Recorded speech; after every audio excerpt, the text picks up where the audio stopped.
Fantastica.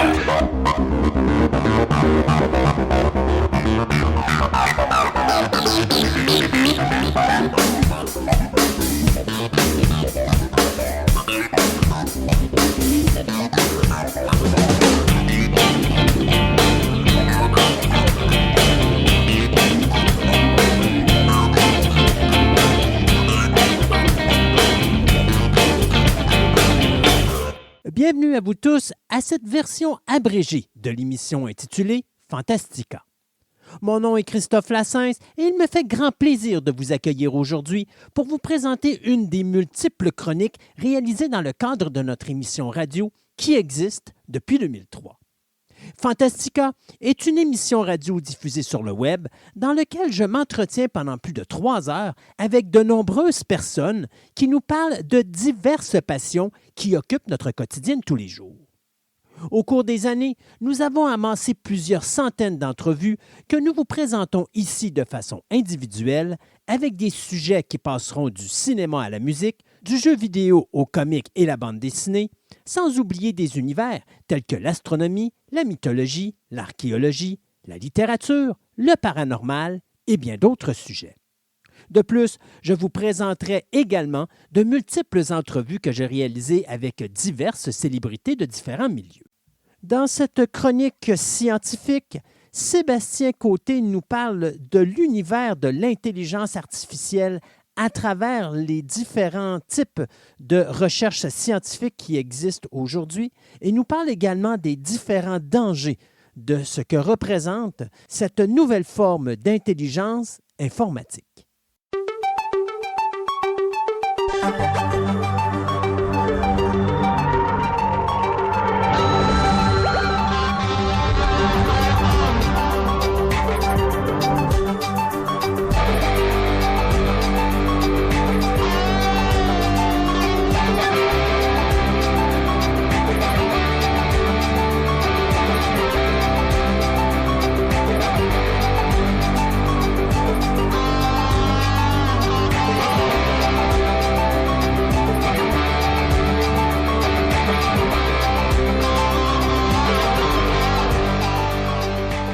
Dans cette chronique science, Sébastien, on va parler de HAL. Oui. On va parler de Ex Machina. Mm-hmm. On va parler de Colossus. On va parler de plein de choses. Oui. Ayant rapport à l'intelligence artificielle. Les AI. Les AI. Donc, est-ce que c'est de la science-fiction? Est-ce que c'est relégué juste simplement aux films et aux séries télévision? Où est-ce qu'on est rendu là-dedans? Je pense que, mon opinion personnelle, les idées sont là. Je pense qu'on serait capable de le faire, mais je pense qu'il faut être vraiment extrêmement prudent avant d'embarquer dans ce domaine-là. Si on ne veut pas vivre un Terminator 2018, puis là, je ne parle pas l'année, je parle la quantité de films qui ont été faits. Oui. Ben, c'est ça. Donc, on peut parler effectivement de plein de films, plein de séries. Donc, effectivement, on parlait de Colossus, de Forbidden Project. En français, c'était Le Cerveau d'acier qui l'appelait, ce film-là. Ou encore Terminator. Ben oui, mais t'as AI de Steven Spielberg. de Steven Spielberg. Terminator, ou surtout dans le dernier film où il parlait que c'était plus un programme qui se promenait sur Internet. Oui. Ou encore à la télévision. Moi, une très, très bonne série, c'est Person of Interest, que j'ai adoré comme série. Pas. Ça vaut vraiment la peine d'être écouté. Puis en fait, il jouait sur justement l'intelligence artificielle. Puis on peut jouer aussi avec HAL dans 2001 Odyssée de l'espace, qui est le plus bel exemple aussi. C'est quand même un très bel exemple. Si je ne me trompe pas, un des premiers. Oui, je pense que c'est probablement l'un des premiers. Donc, c'est quoi un AI ou encore une intelligence artificielle? Par définition, une intelligence artificielle est attribuée avec une machine qui est capable de répliquer les capacités d'apprentissage et de résolution de problèmes de l'être humain. OK? C'est comme ça que c'est défini à la base. Mais où est-ce qu'on en est en ce moment? Si vous préférez, c'est une machine qui pense. Oui. Ou c'est une machine plutôt qui raisonne. Et David, dans Alien, peut être considéré comme un AI. Oui. Ben, je ne vais pas dire dans Alien, mais dans Prometheus. Prometheus, c'est ça. Ouais, comme on parlait aussi de Westworld, etc. Ben c'est des robots, mais oui, il y a un AI en arrière. Donc, en fait, Microsoft a un département dans ce domaine-là et que son directeur a un assistant virtuel qui accueille le monde dans son département. OK? Donc, cet assistant virtuel-là est capable d'analyser les paroles, les langages corporels ainsi que l'allure des interlocuteurs. OK? Donc, la personne qui arrive devant son écran et dit « Bonjour, je veux parler à monsieur untel, etc. » Par exemple, s'il voit deux personnes parler ensemble, l'ordinateur ou l'AI va assumer que ces deux personnes se connaissent là. Donc, il va là, interagir à eux autres en fonction de ça. Ils vont peut-être poser une question collective aux deux et non pas poser individuellement aux deux personnes. Okay. Ou encore, s'il voit quelqu'un qui est en habit cravate, le phénomène que ce n'est pas nécessairement l'habit de base du bureau, il va peut-être « Ah, c'est un visiteur qui vient rencontrer quelqu'un. » Donc, il est capable de faire des déductions. Selon la programmation. Selon la programmation, okay. Donc seulement comment il a été programmé. Fait qu'il n'est pas encore AI. Bien, il n'est pas loin d'être AI. Il est quand même capable de faire d'un raisonnement qui n'est pas programmé vraiment dans son il y a des conditions qui sont programmées. Là. C'est ça. Mais ça, on parle d'un assistant virtuel de 2014. OK. Donc, c'est probablement la grande sœur de Cortana ou encore de Siri sur Mac. OK? Qui sont un peu un genre d'AI qu'on pense à aller là. Un super test simple pour nos auditeurs. Même toi, tu pourras t'amuser avec ça tantôt. Là. Allez sur Internet, tapez sur Google Quick Draw. OK? Dessin rapide, on pourrait dire, mais marquez-le en anglais, Quick Draw. Vous allez tomber sur un site web qui va vous proposer un petit jeu. OK? Un petit jeu bien simple. En fin de compte, dans ce petit jeu-là, il va dire dessine une bouteille. Puis là, tu prends ta souris puis tu dessines une bouteille. Ou encore, dessine un ballon de soccer, dessine un éléphant. Puis le programme essaie de deviner ce que tu dessines. Et je te garantis que je dessine mal, mais ça n'a aucun bon sens. Puis il arrive quand même à avoir une très, très bonne moyenne au bâton. OK. C'est vraiment impressionnant. Puis c'est carrément ça. C'est le même principe que lui, il te donne 20 secondes pour dessiner, puis il y a 20 secondes pour deviner ce que tu écris. Mais c'est vraiment bien fait. Là. Ça montre un peu le potentiel que ces appareils-là, ces AI-là. C'est sûr, c'est un AI simple qui fait des dessins pour enfants. On peut dire qu'il interprète des dessins pour enfants. Un autre exemple très simple, Google Translate.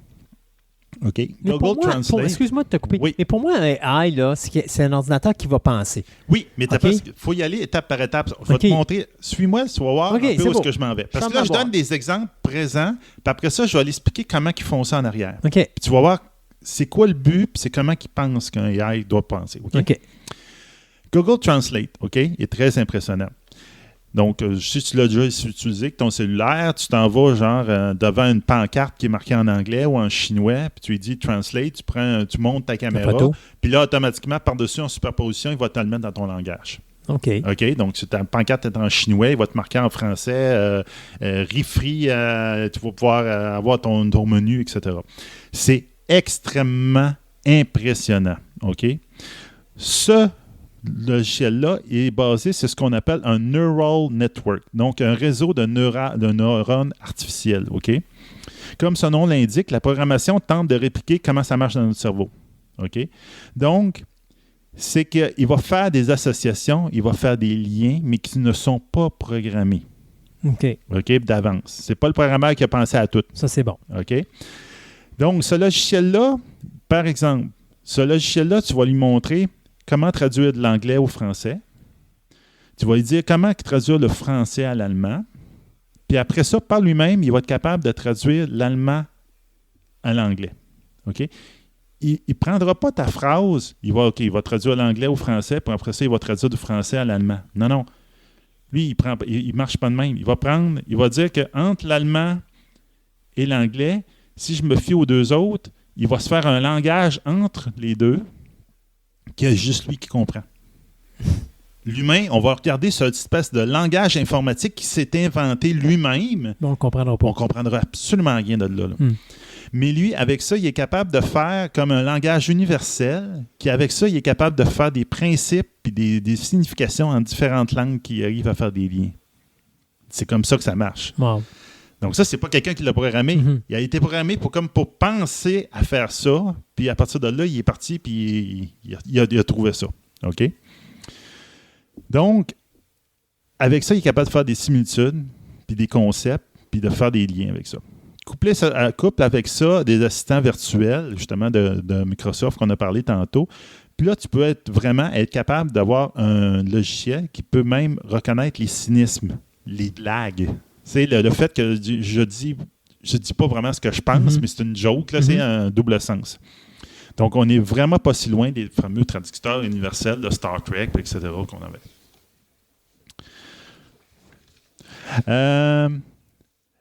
Un des grosses... On va dire étonnamment, les personnes qui sont beaucoup dans ce domaine-là, il y en a beaucoup à Montréal.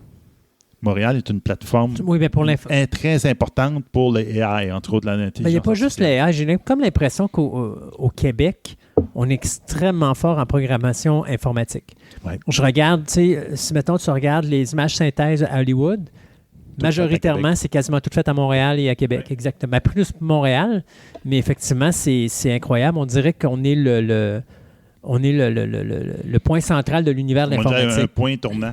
Oui, bien, tu sais, les universités de Montréal et de McGill sont en tableton de tête dans le domaine de l'intelligence artificielle.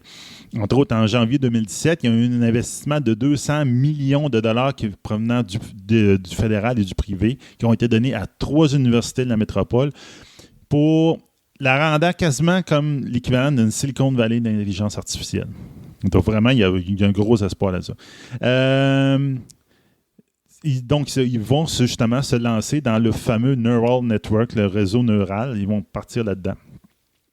Donc, où les ordinateurs ne seront plus programmés, mais vont être enseignés. Une subtilité. Cette technologie a été grandement popularisée par Yann LeConte, Yoshua Bengio et Geoffrey Hilton, qui sont tous de la région de Montréal, qui ont cru dans beaucoup à cette technologie en 1990. Mais les neural networks, même les ordinateurs basés sur ce principe-là, étaient extrêmement lents à l'époque, etc. Mais eux autres, ils sont partis, ils ont dit non, c'est ça l'avenir, puis ils sont partis là-dedans. Maintenant, ces 3 chercheurs-là sont rendus à l'Université de Toronto, puis sont rendus chez Google. Puis on finit par rebaptiser le Neural Network, et on finit par rebaptiser ça le Deep Learning ou l'apprentissage profond. Puis maintenant, c'est comme ça que tout le monde appelle ça présentement, partout.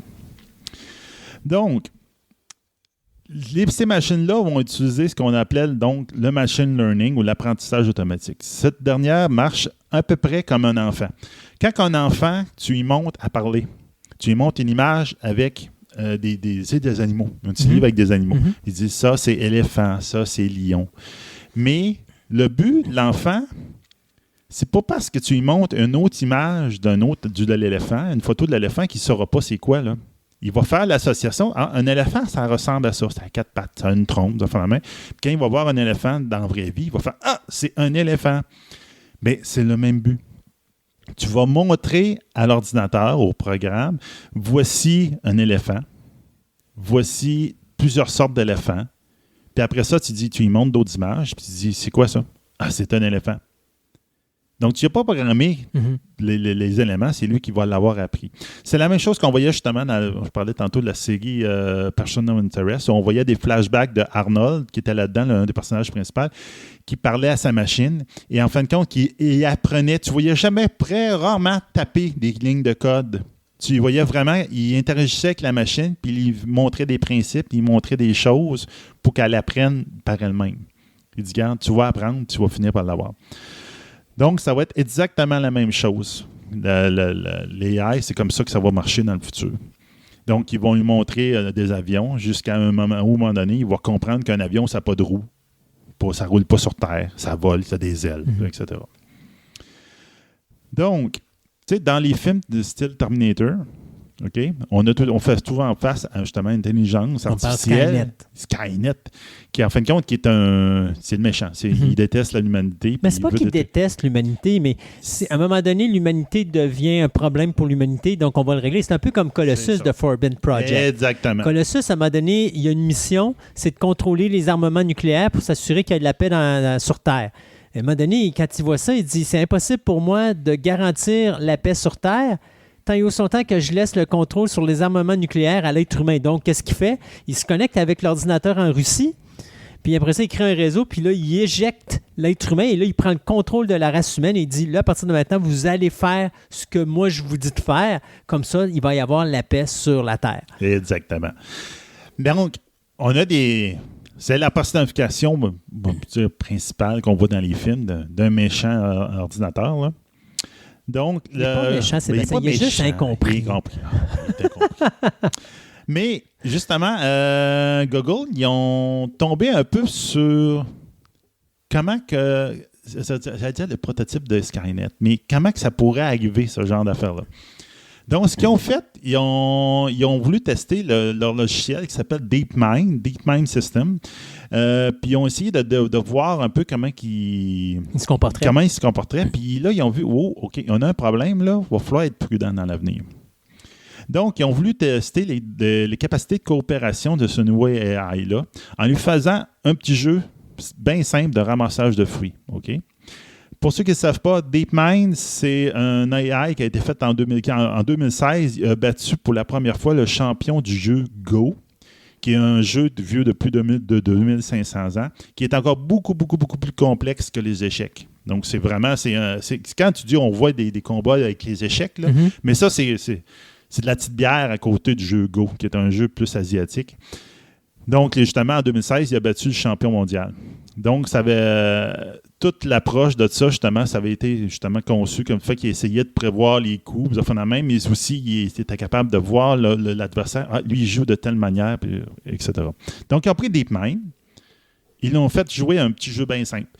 Jeu avec les pixels, le phénomène, début de l'informatique. Là, on n'a pas besoin donc, tu as un joueur, tu as un deuxième joueur, il y a des fruits dans l'écran, tu vas les prendre, tu ramasses tes fruits, puis à un moment donné, quand il n'y a plus de fruits, ben, tranquillement, ils réapparaissent.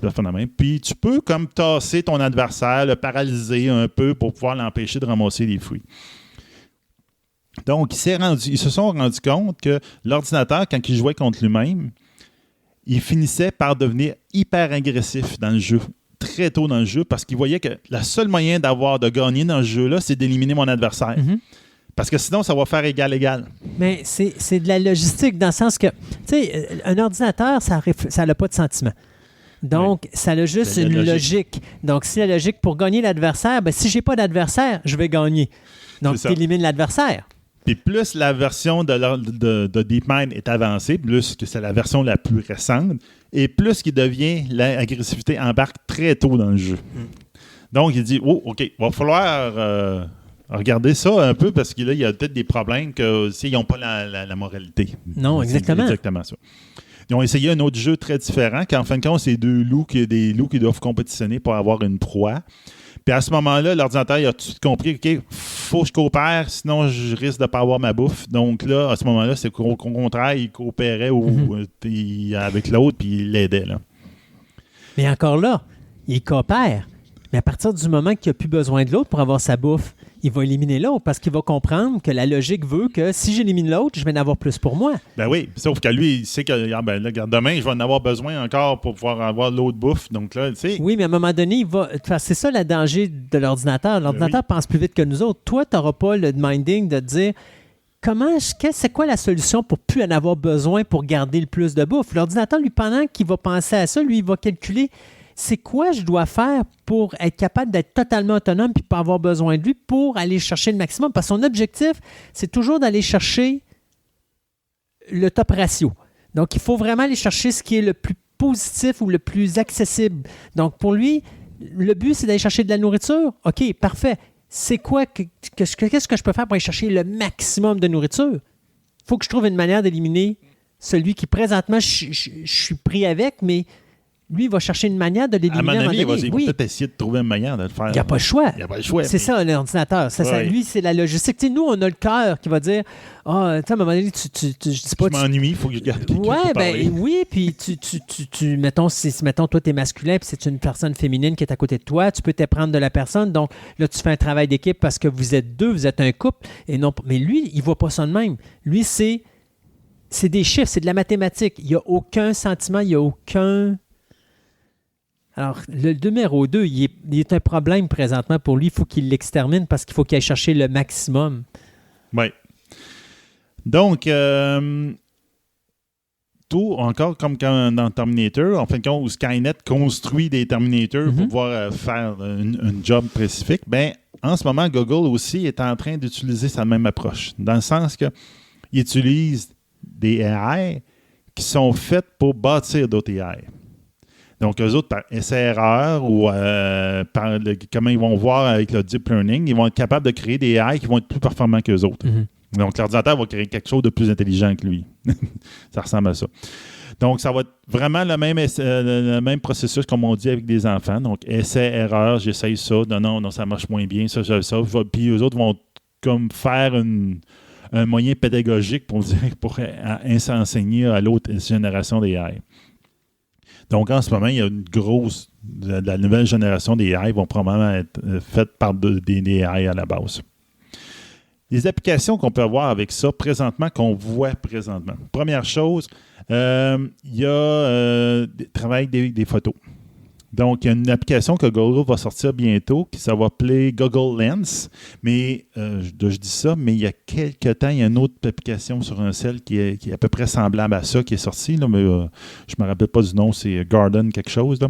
C'est que Google Lens, tu vas pouvoir prendre ta caméra de ton cellulaire, tu lui montres une fleur, puis il va te dire « Ah, cette fleur-là, c'est telle sorte. » Donc, il est capable, de la manière qui est programmée, qu'il a dit « Regarde, justement, comme on disait avec les dessins d'éléphants de tantôt, ben lui, il va voir ça, il dit « Ah, c'est une rose. Ah, c'est telle chose. » Puis justement, il y a une autre application qui est sortie de même dernièrement. C'est pas fait par Google, mais tu vois qu'il y a un compétiteur qui essaie de le sortir avant lui. Là. Puis il fait à peu près ça. Puis je l'ai essayé. Puis ça marche quand même pas si pire. Là. C'est vraiment bien. Puis ça aussi, ça peut s'utiliser pour les non-voyants. Où le AI va pouvoir voir une photo et le décrire verbalement aux non-voyants. Ça, c'est déjà en ce moment utilisé. Puis c'est le même système qu'on peut voir aussi dans Facebook. C'est on dit qu'on est loin de là encore, mais tout ce système-là existe déjà. Où Facebook, il t'identifie toi dans une photo.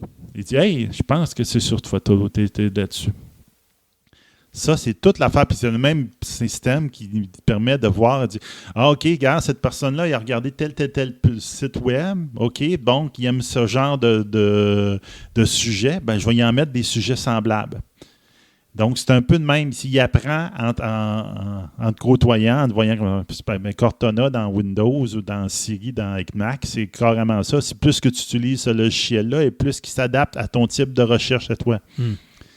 Donc, il apprend de toi pour voir comment mieux te servir.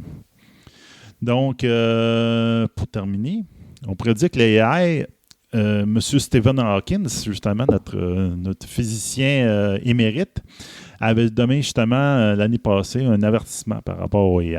Il dit « L'intelligence artificielle va être le meilleur ou la pire chose qui va arriver à l'humanité. » Je vais dire à Stephen Hawking, ça va être le meilleur. Mais ça va être le meilleur pour lui. Ça, c'est peut-être pas pour nous autres. Nous, on n'est pas dans l'équation. À l'humanité. Non, moi, je parle vraiment au AI. Là. C'est ça le danger. Puis, c'est une question de logistique. OK. Le AI va chercher à avoir la perfection la plus complète. Donc, il voit son maître, qui considère être un dieu, mais qui voit plein de lacunes. Oui. Ça, c'est l'être humain. Qu'est-ce qu'il va faire? Il va s'en débarrasser. Il va s'en débarrasser. Parce que pour lui, son créateur est impur, est imparfait, alors que lui, qui est une création, l'est plus que lui. Puis veut pas, il va toujours aller chercher cette perfection-là ultime. On ne peut pas faire partie de son univers. On est une problématique. Déjà là, en partant, on mange, on boit, on dort. Perte de temps. Oui, c'est sûr. Pour lui, c'est une perte de temps. Tu dors, perte de temps. C'est ça. La meilleure chose que je pourrais voir qui pourrait arriver, ça serait que le AI cherche à nous assimiler. Parce que, d'une certaine façon, pour lui, l'intelligence humaine, avec les sentiments, c'est ça, lui, il n'est pas capable de les vivre. Puis s'il veut les vivre, s'il ne considère pas ça comme une je pourrais dire, une imperfection, à ce moment-là, il va vouloir en l'avoir, mais la seule façon pour lui de l'avoir, c'est se jumeler avec nous. Donc là, ça pourrait peut-être être un bien pour l'être humain, parce que l'être humain, à ce moment-là, va vivre plus longtemps, parce que là, il est semi-machine, semi-humain. Puis, après ça, tu as une évolution, tu rentres dans une évolution, mais ça, c'est seulement si le AI considère qu'il a besoin de ça.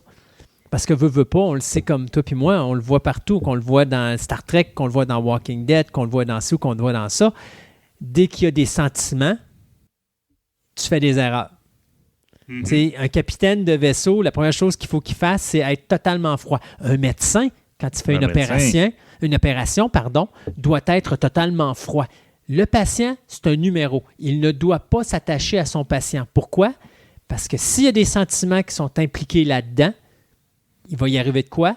Ou encore, s'il y a une erreur sur son opération, ça va le démolir. C'est ça l'affaire. Hein? Le AI, lui, il va le voir comme un problème, il ne le verra pas comme une solution. Fait que, moi, je ne vois pas rien de positif dans le AI. La logistique veut que non. Mais c'est pour ça aussi que depuis déjà quelques années, que les gens qui sont dans la robotique ou dans les AI, ils disent que carrément, là, ils ressortent le bon vieux principe d'Asimov, là, puis ils ressortent les trois lois de la robotique. Ouais. Ils disent, non, regarde, ce que ce gars-là a écrit dans des livres il y a des années, il avait raison. Oui. Il faut l'inclure automatiquement dans tout développement des AI. Oui, sauf que le problème d'un AI, c'est qu'à un moment donné, si ces lois de la robotique sont un problème, il va calculer jusqu'à ce qu'il puisse éliminer ces 3 lois qui deviennent un problème parce que lui, ce qu'il veut, c'est la perfection. Oui, mais quand tu... En tout cas, c'est l'idée des 3 lois de robotique, c'est qu'ils ne peuvent pas passer à côté, ils ne peuvent rien faire sans ça. Là. C'est le root. Tu commences de là, puis après ça, tu bâtis le reste. Mais je continue à dire que si tu fais pas nécessairement du AI, mais que tu restes dans de la programmation avec des barèmes très basic, genre la photographie, qui fait juste identifier une image. Lui, si c'est juste sa job de chercher une image ou d'associer des images en fonction d'une banque de données, il ne va pas chercher à aller plus loin. Donc, tu y évites une évolution qui peut devenir dangereuse. Mais c'est juste qu'il faut que tu t'assures qu'il ne dépasse pas cette évolution-là, parce qu'à partir du moment qu'il évolue là, tire la plug. Parce que c'est un danger. En tout cas, moi, je ne suis pas scientifique, mais ma logique est là. La logique est là, c'est ça. Seb? Oui? Ça aurait dû être une table ronde. Oui, ben c'est ça, au bout de la ligne, oui. Un gros merci, puis on se dit à une prochaine chronique science. Ça marche. Bye. Bye.